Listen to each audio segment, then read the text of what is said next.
G'day everyone, your Mayor Andy Ireland here with this week's Minute with the Mayor. Again, probably going to take a little bit longer than a minute this time around, but there are a couple of things I'd like to talk to you about, and they may take a little bit of time. First of all, the Stanage Bay Road project is nearing completion.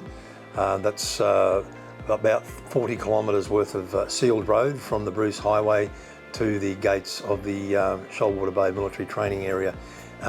The money we received to do that came from the federal government, $21.6 million, to seal right from the Bruce Highway through to the military gates.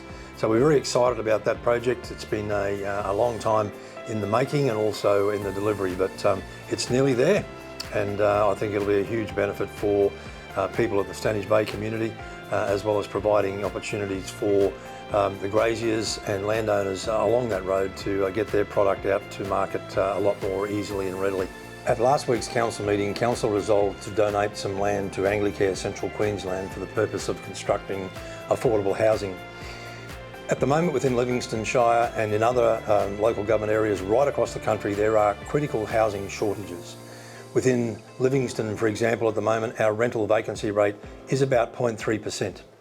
Now, we have families in our Shire living in cars, living in tents, living in caravans, and living in very short-term accommodation simply because the rental prices at the moment are extraordinarily high.